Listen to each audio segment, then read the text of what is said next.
Hello everyone, and thank you for checking out this video. There's a few changes in the store today that I wanted to let you guys know about. First off, the much anticipated ATLS has made it into the verse. The standard version is available for $40 with 6 months of insurance. It's also available in a standalone Warbond version for $35 with LTI. Unfortunately though, a Warbond CCU is not available for this vehicle. In fact, even a standard CCU isn't available either. Here's hoping they add it in the future. At first glance, this thing is very cool. It's the first vehicle of its kind and obviously has some very serious mech vibes. Among other things, right? It's got a lot of nostalgia for tons of different sci-fi series we've probably watched.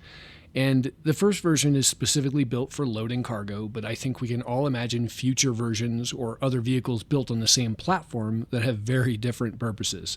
I can just imagine a shield and a Gatling gun mounted on either arm and full up armored in the front so you're covered, and all sorts of different carrying capacities in the rear for reloading and all sorts of other things. Anyway, that's not what's in the game right now. Right now, it's just a cargo loader. And going through what's really available in this platform, the gist is it's supposed to make our lives easier when loading equipment into the various cargo haulers that we use. Testing looks like it doesn't have any thrusters, so there's no way this would be used in zero gravity. So it's basically for loading and unloading zones, most likely in hangars or at ports where we have the capability to manually load cargo that's ground-based, right? So similar function to, I think, eventually the Mule, whenever it gets its forklift working. It'll be probably pretty similar. I think you've probably all seen videos of how this thing works so far. But I do have one issue, at least again, in the testing that's been done so far, is that it seems to actually take longer than somebody with a manual handheld cargo loader. So although it's very cool and it's an interesting design, and obviously we can see future uses, future different uses where it's up armored and some other things, I just don't know about the practicality of it. It seems to be a slow moving vehicle. It most likely, I don't know if it's going to have any like power issues, right, where you're going to have to fuel it up. Maybe it's just going to be perpetual kind of battery power, or maybe really efficient, because that would be frustrating too if you're out in the field and you don't have a way to charge it, or you got to carry batteries for this thing. I don't know. It seems like limited use case, and if you guys have watched any of the other videos, it shows that it for any type of vehicle that has like an enclosed type of loading structure, a C2 for instance, well, pretty much everything at this point, minus like the raft, I suppose, is a good example of something where it would be very viable. But again, I don't think you can put it in the raft. You'd have to spawn it at the location that you're at, utilize it, and then go park it and store it after you're done using it. Whereas with most of the larger ships that have interiors, you could probably just park it. Maybe not all cases. I'm trying to think about how you'd walk this through a C2 that's fully loaded. There may be room. Again, I haven't done personal testing, but the testing that I've seen, it seems like it might not be the best kind of operational vehicle unless you do have some sort of space to bring it with you, or it's just gonna be one of those other things where it takes a little bit more time, or maybe you just leave it, right? I bet a lot of these will be left around loading zones eventually, because why take the extra 30 seconds to a minute to go park this thing and then store it? I can see how with as long as it takes to manually load ships right now, and apparently this takes almost double the time because it is slower. It does appear to take longer to load up a ship, this particular vehicle, than it does with just normal hand loading. So I'm not sure of the actual utility, and because of that, I think, personally, my opinion, that the price point for this thing is a bit too high. again, maybe we'll see some iterative improvements where it moves more speedily, or there's improvements to how it can load quicker in some manner. Even if it's got a longer distance, that's only a minor value add, I think. I think this is more like a 25-ish kind of dollar price point in its current rendition, in its current usability form. If they add thrusters, I don't know, maybe it would up the value. But again, if you're talking about loading something like a Hull D, this isn't going to be viable because those are all space-based. You're going to need something in the Argo lineup, for instance, to like the tractor or the MPUV that has the cargo loader in the back. So there you have it. That's kind of my quick review of what I know about this particular vehicle. Now, if you're buying it for an LTI token, if you're the kind of CCU gamer that will build a CCU chain and then melt it, obviously buying LTI tokens like this, that's a viable way to move forward. But the discount's only $5 for the Warbond version, so it's just not that great of a value proposition. Again, I will always recommend that you keep all of your CCUs, Warbond or otherwise, until you're absolutely 100% sure that you want that ship, and then apply them only when you're absolutely sure that that's a ship you're going to want when the game goes live. I do not recommend doing any type of CCU chain building, or at least applying those CCUs, unless you're absolutely 100% checked off all the boxes, want this ship to go live. I mean, here's something to really think about. The Zeus video that came out yesterday, that showed how the new ship pipeline is going to produce significantly better ships from here on out. If you compare the Zeus to even the C1, which is also a very new vehicle, the Zeus CL is effectively a little bit shorter in length. It's about the same width. The C1 is 2 meters taller than the Zeus. It is about 2 or 3 meters longer, and about 2 meters wider, 2 or 3 meters, maybe 2.5 or something. So the C1 is actually a larger ship within the constraints of where it can land, right? And it is a cargo ship. It's a designated cargo ship, same as the Zeus CL, okay? The Zeus CL can carry double the cargo, and it has a larger living area. More robust. I don't know if it's larger. It's more robust for sure. It's great to see a ship that appears, at least on paper and in that video. I haven't tested in it. I'm not Evocati or anything like that, but seeing that video, it really shows how this new ship pipeline is drastically improving the quality, capability, and maximization of utility of new ships that go through that pipeline. And quite frankly, the only thing that the C1 has that the Zeus doesn't have is, again, on paper in comparison, right, because we don't really know yet, is a little bit better handling and I guess quicker acceleration and maybe a top speed difference. Considering there's an interceptor version of the Zeus as well, I don't know that the top speed is actually going to be a win for the offering from Crusader. And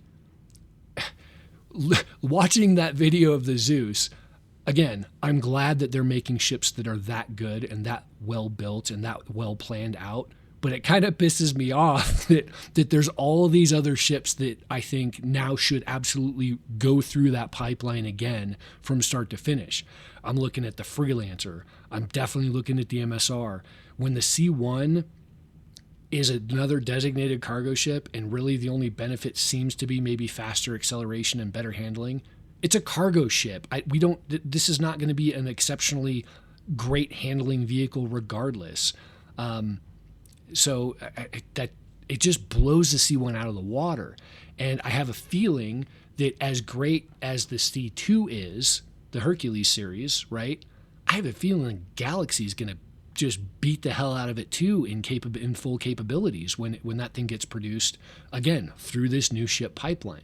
So anyway, I think that was a little bit of a rant on the new ship pipeline versus the old one, and but it really brings home the point that it's weird that the ATLS doesn't seem to have a huge amount of utility, right? If you compare it to hand loading, it's slower. That seems off base considering the comparison I just made between the Zeus and the C1 Spirit. So I'm kind of let down by the ATLS. It's very cool. Again, nostalgia factor and mech coolness factor are way up there, 11 out of 10, so to speak, right? But the actual functionality is so far quite a letdown. It's a bit of a bummer. So I'm going to see if I have enough store credit, and I'm going to grab one of these probably just to do some actual testing on my own. But what folks in my alliance have been reporting is that it's just, it's not that great. Maybe for an LTI token, if you're going to build something and then intentionally melt it and use a store credit for something else in the future. Whatever. That's not how I play the CCU game, but I know people do. So sure, I guess. But I don't even think it's a great LTI token. I think you should plan out your CCU chains for permanence for the end game for going live, and I think you should just hold on to those CCUs until you're 100% sure. And I'm glad I started doing that, because right now I don't think I want the Spirit C1 anymore, because the Zeus looks so much better, like so much unbelievably better that I'm having a very difficult time understanding the benefits of having a C1 versus a Zeus at this point, which is kind of a letdown because I really like the C1. I really, really genuinely do like the C1. The looks, the aesthetic for sure is an amazing ship, but the Z1 is just, or the Z1, the Zeus is just, look, I want utility in all of my ships. I think I talk about that in almost every video as far as looking for value in the money we spend on this alpha and funding this alpha to the inevitable MMO that it will become. And when a ship like the Zeus, in direct competition to something I already have, comes out and it just blows it out of the water, it really makes me glad that I waited and didn't actually use those CCUs to build out my own personal C1. And that's just where it's at. So I'm probably going to keep those CCU chains building and see where the Zeus comes out when it's actually released, and then make my final determination on which one I'm going to build out.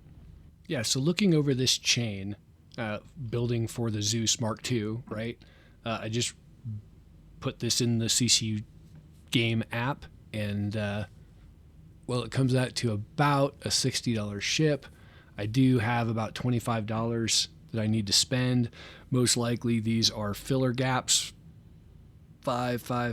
There's not much you can do there unless, again, some other Warbond CCU comes up. So unless some major CCU savings link comes up in the future, most likely these will be filled by in-store credits. There might be something I can do here if the Zeus goes on Warbond sale before it actually hits production. My guess is it'll have a price increase when it hits production, and the Warbond price, if they have one in a CCU, will effectively be the same price here. So it's still going to be $10 is my guess. So there's less likely to be savings to be had there. That's just the way it is. So it's going to be $60, $80 probably, at least 80, 85 maybe to get there. Let me actually go do that real quick for you. Let me go to the save chains. Let me delete this because they would use probably many of the same. And I'm just going to go create a new chain. We're going to go from the same ship. What did I use here? The Nox. Go from the Nox and then go to the C1 Spirit. Create the chain. And okay, so the C1 would be a little bit less. It's a lower price ship too. I forgot about that. So I guess it's a $20 difference in the ship, which means, oh, this will only be $55. That's a much better chain. It's also a shorter chain because it's less money, but man, in capability alone, again, on paper, we won't know until the Zeus comes back out. The Zeus is just a far superior ship. I was looking at the on paper, or I guess online data that we have on the Zeus itself, and I was looking at the Interceptor version, and that's a big ship to have as an interceptor. So my guess is that's going to be one hell of a bounty ship. I'm just guessing, right? It's probably going to have a turret. It's probably going to have the same size 4s up front as the CL. And I'm just excited about that ship all of a sudden, probably because the video came out. Anywho, having said that, I think it's probably worth a little bit more than the C1. If you're looking for a cargo hauler, it's 128 CCU. Or did I say that? I did say that. It's 128 SCU. It's literally double the storage capacity compared to the Spirit. So, I mean, thrust factor and top speed, maneuverability for a cargo hauler.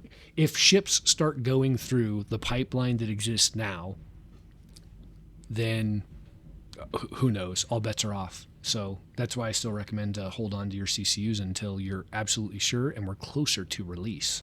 So just to close this all out, I wanted to jump back to the CCU area and go over what's still available in case you missed the last video. So the Hull C is a $50 discount currently.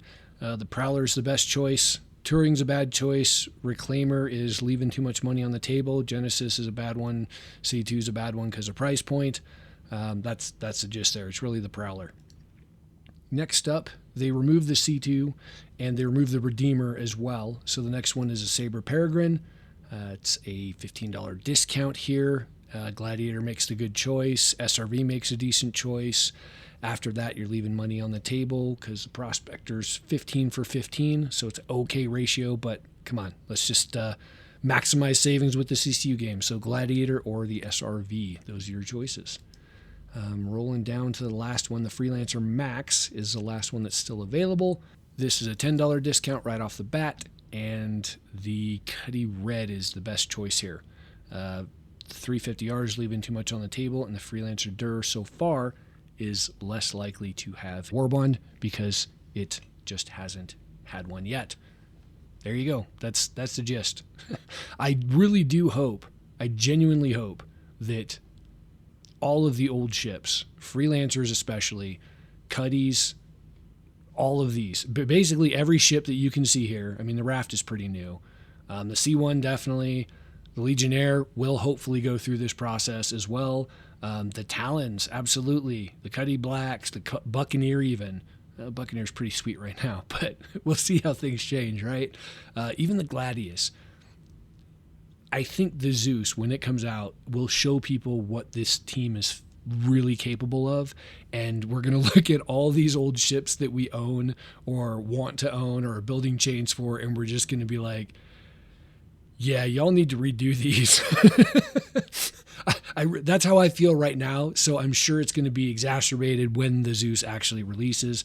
At least I kind of hope that's the case, because that video yesterday and what's on paper really is shaping up to have the Zeus be one of the best, if not the best, mid-size hauler in existence. So anyhow, now that I'm done with that rant, that's it for the CCU game. Again, there's a couple standalone ships that are in fact available. As I mentioned, the ATLS is one of them.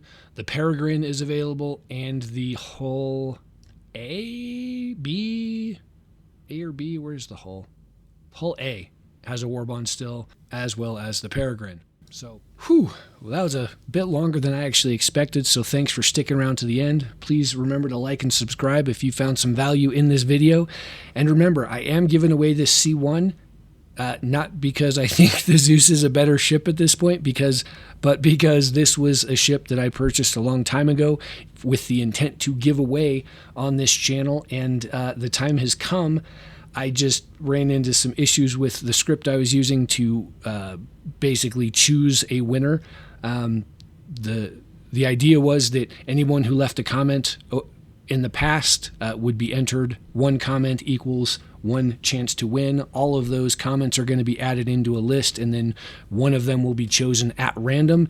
And my script broke, so I kind of have to redo the script. But as soon as that's done, hopefully by the time the next video is ready to go, I will have a winner selected, and this thing is going to go to a new home. So there you have it. Thanks again for watching.